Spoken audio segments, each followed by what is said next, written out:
In fact, I mean, very close to mainnet. I think I paid for coffee using Arcade. there we go. A little Easter egg, like this entire conference, all the payments happening are actually running on Arc right now. Like, I think Giacomo was mentioning to me that they're actually using Arc now, even for the merchants here. So, Oh, you didn't know either? yeah, I didn't know that until he told me. And then I was like, oh, yeah, actually, they're doing Arc in the background. I am going to pay a coffee and a cappuccino with Arcade. Let's see if it works. It worked it out. I have my cappuccino and my coffee here. Super happy. First time for me. Nice. Super fast. All they're Lightning enabled, so you don't even notice with your Lightning wallet, but everything is being powered by Arc.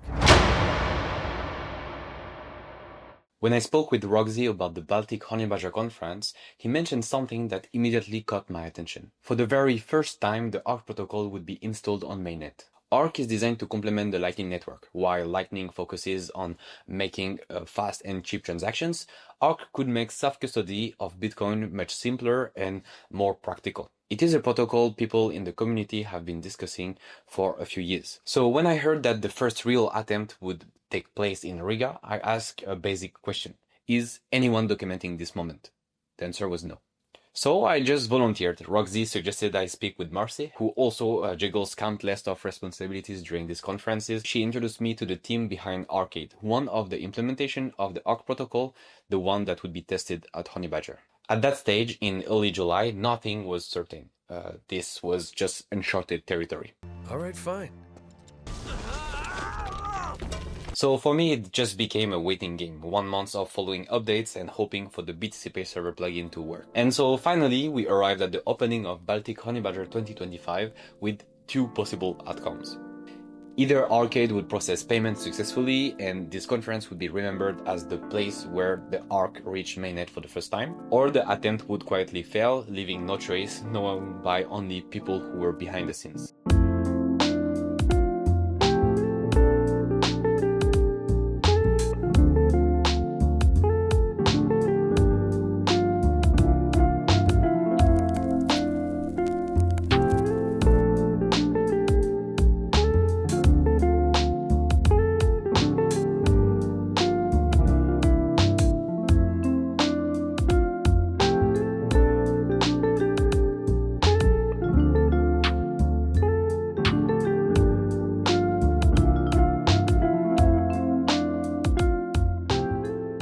Do you remember how to use this POS machine from last year? Yeah. So it's the same thing. It's here in the home screen. Yeah. Click on it. Put an amount. Wait for 10 minutes. Yeah, sorry. No. No. This is super fast. There's no Wi-Fi. We're using SIM cards in the mall now. So, Okay. So the Wi-Fi is So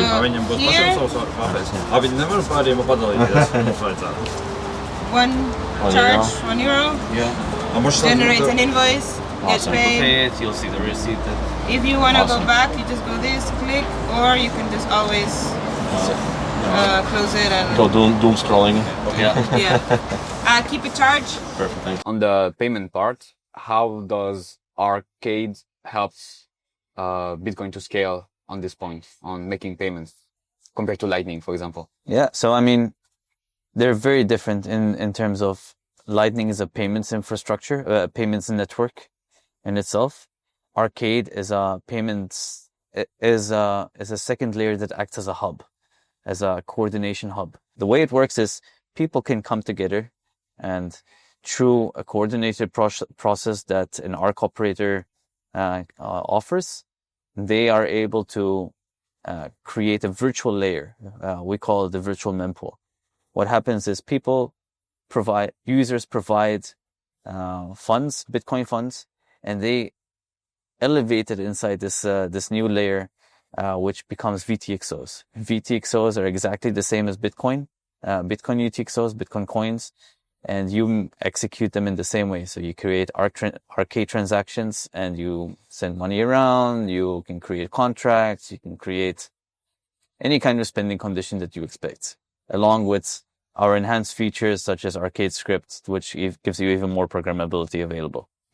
So if I understand well, it's creating a virtual version of Bitcoin on top of Bitcoin. Exactly. Of course, also, I think the Arc stuff is interesting. Like, I think Giacomo was mentioning to me that they're actually using Arc now, even for the merchants here. So Oh, you didn't know either. yeah, I didn't know that until he told me. And then I was like, oh, yeah, actually they're doing Arc in the background. I know, like, so the way, my understanding is they've got Bolt's exchange, and like on the front end to the user, it's a Lightning invoice, but actually what's happening in the background, Bolt is flipping it, and each merchant is getting Arc VTXOs in the background. So I thought that was kind of cool to see, because obviously for, on the front end, for me, it just like when I'm going and paying with my Phoenix wallet with Lightning. Yes. We are partnering with Arc Labs, and we are doing swaps on their arcade system between Lightning and back. Okay. So that you can seamlessly go from arcade to Lightning and the other way around. Okay. And eventually making, I don't know, liquid Lightning arcade, eventually. For example, like via the Lightning Hub, you can already do that, but their plan is also that we have swaps between arcade and rootstock, swaps between arcade and liquid. Yeah. And pretty much all of the things we integrate will just work together seamlessly. Sure. Because, right now, if, for example, I have a Aqua wallet, and I go and I pay to the vendor here, then it will go through Lightning and Lightning to arcade. Exactly. Yeah. Actually go from liquid to Lightning to arcade, and both sides is us. So in the end, we could just do a nice cut through and it go from liquid to Arc directly. Yeah, it would be cheaper, faster probably, because liquid is quite slow too. So. Yeah, exactly. It's on the roadmap, but the first and most important thing was for us and for them, and we do the Lightning part, because as Roy from Breeze put it nicely a couple years ago by now, Lightning is the common language of the Bitcoin ecosystem. And as you said, via Lightning, you can go from anywhere to anywhere else. Even if it's not the most convenient and fastest way possible, it's still possible, because everybody does speak Lightning. And we really wanted to have Arc and Arcade speak Lightning too as the first step. Obviously it's very slick and all works fine, and that's great. But yeah, it's just cool to see that some of these new techniques and technologies will actually help improve the self-custodial user experience. And I think that's really good. Like, we want, obviously, for Maxis, we believe in Bitcoin, want more people to use Bitcoin, as many people to self-custody as possible, all that. But I think the thing that maybe is new is, historically, while it might have been quote-unquote easier to have a custodial platform, now with Arc, I think it's actually becoming more and more feasible to have a self-custodial onboarding and merchant experience that feels seamless and feels like just a standard, you just scan it and pay it, and it just works, that factor. Because for a while, I think that was maybe a missing piece. An arcade transaction, it's literally a Bitcoin transaction, a fully valid Bitcoin transaction that at any time you as a user can unilaterally convert into a UTXO. Meaning that if we as an ARC operator are not cooperating or not responsive, you may act without us and actually get your money back, which is the most important part of any kind of Bitcoin environment or technology. Like, your self-custody is one of the most important things that needs to be kept in mind. And that's the main part of self-custody, is being able to go back on chain. So on Lightning is quite simple to understand, because it's a multi-sig basically, but on Arcade it might be a bit harder. So we always have the possibility to get back on chain with a unilateral exit. Yeah. And so can you explain to us a bit how this might work in a more specific way? Yeah. So to make it an example, in Lightning you have payment channels, and to exit a payment channel, you basically have to close this channel, which is an on-chain transaction, and that's that. Mm-hmm. There's a lot of nuance to that, of how that happens, and there's punishment transactions and a lot of game theory involved. But in Arc, the whole process is based on essentially a giant multi-sig instead of a 2 of 2. So we focus on the network effect. Users come into the Arc by providing UTXOs. They spend these UTXOs together in what we call a commitment transaction and create a batch. A batch is essentially a Bitcoin output, which allows users to create virtual transactions out of, which create VTXOs. If you would like to do a unilateral exit of a VTXO, you publish your virtual transactions and they become real Bitcoin transactions mined on chain and enter the blockchain. the Bitcoin blockchain? When we started out with bolts and launched on mainnet, Lightning was pretty much the chosen solution to scale Bitcoin. It was the one size fits all. It's going to fix all of our scaling problems. Now, 6 years later, Lightning did not deliver in every single aspect. In some ways, it's lacking, especially in the last mile when it comes to like end users. Yeah. Between businesses and big corporations, it's amazing. For end users, not so great. And we do see huge potential in Arc being that last mile solution for end users because it's so much simpler to understand mentally than payment channels, has nice properties like unilateral exit. And we do see lots of promise in Arcs being a simple solution for end user wallets. Yeah, we've been trying Lightning paying to Arc, and I also tried the Arc wallet paying to my Lightning wallet, and it's super seamless. So it's great. Oh, receipt. Nice. Yeah, it was super fast. So here I received, but of course because it's Arc, it's just pre-confirmed. You can make a 2000 invoice. So here, scan, allow.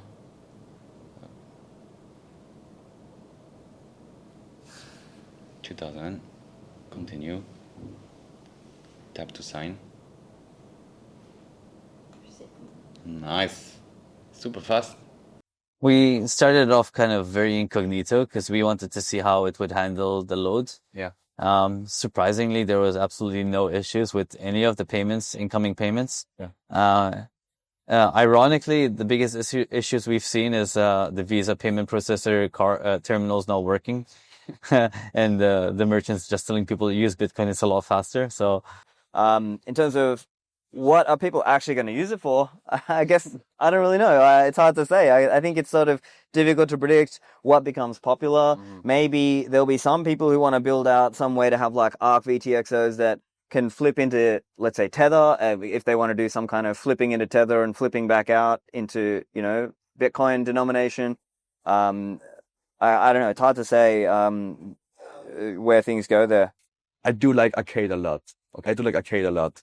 The work that they've been doing to mitigate the issues that an Arc in theory has, like proper pre-confirmed transactions, even extending Bitcoin scripts is in the grand vision. And these things I'm super bullish on. I was wearing the Arcade shirt yesterday, and on the back it says programmable money. It's us Bitcoiners going back to building programs on Bitcoin again, making scripting cool again. Things that we pretty much have given up on over the last couple of years, but I really do like the narrative of bringing it back, make Bitcoin programmable money again. Escrow is one of Bitcoin's oldest babies. In the olden days in Bitcoin, everyone did escrow for everything almost. It's like you would be, let's say, you'd be buying Bitcoin online, true, and you would be paying fiat. You would do a 2 of 3 escrow. You deposit money into there, Bitcoin into there, you get paid, new funds are released. If you don't get paid, then you refund the money with an arbiter in between to verify and everything. Essentially what HODL does as a company. Now, with Lightning, we were not able to do that. Lightning does not offer that kind of flexibility. Again, it's only a payment network. So you can send and receive money, but we can't do anything in between. Now with Arcade, we can actually achieve 2 of 3 escrows again off-chain for free and instantly. I feel like it's a huge groundbreaking solution, at least just to open people's eyes of what you can achieve. And the cherry on top is that now you can fund escrows through Lightning. You use a bolt swap to fund the escrow, use a bolt swap to exit the escrow. And voila, we've achieved some really good user experience that everyone has been hunting for close to a decade now.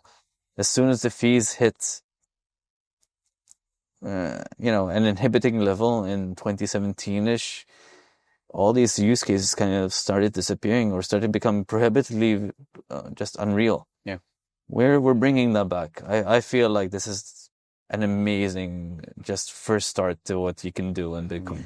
So that's one. The second part is using our more advanced features that we're building in Arcade, which is called Arcade Script. Arcade Script is essentially a way for us to offer much better programmability in Bitcoin while not waiting for soft forks or any of those kind of solutions to execute, because we're not holding our breath. We love them. For the record, we love soft forks. We love the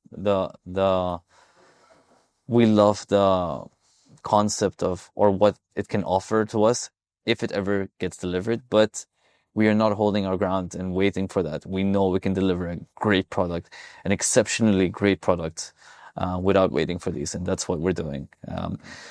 So what we're doing with Arcade Script is essentially offering all the opcodes that you can imagine: introspection, full-on introspection, checks from stack, opcat, all the crazy stuff that you need to execute in a much better, much easier environment, at least. And we're offering it inside our virtual mempool. So VTXOs are able to use these new opcodes without having to wait for Bitcoin to opt into this. By the end of the conference, the result was clear. It worked, and Arcade worked. During the event, it processed 1,300 payments, and around $20,000 in sales moved through the system. And it's quite crazy because it actually shows that Arc and Arcade can operate on mainnet in real conditions with lots of volumes without even people noticing. People were actually using a self-custodial protocol and solution without even knowing. And this is super encouraging for what we call the hyper Bitcoinization, because now with a simple wallet, with a simple protocol, people can use Bitcoin even without noticing, because we already have those tools which are now custodial wallet like Blink or Wallet of Satoshi. And here we have a similar UX, but with an infrastructure that works similarly to a Phoenix wallet that is still dependent on the async node.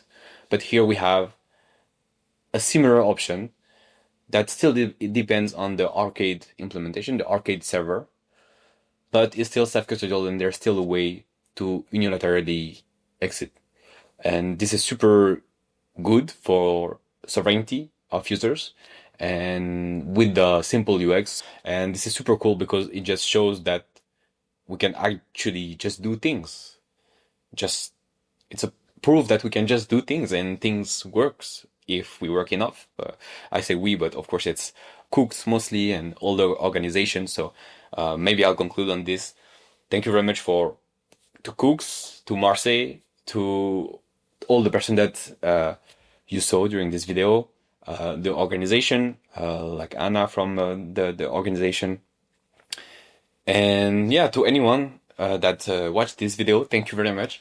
And I hope we'll remember this conference, Baltic HoneyBadger 2025, to be this shift event in the Bitcoin usage. And I hope it will continue to increase the adoption of Bitcoin, Lightning, and Arcade. Yeah, I'm just talking too much. Okay, bye. Thank you very much.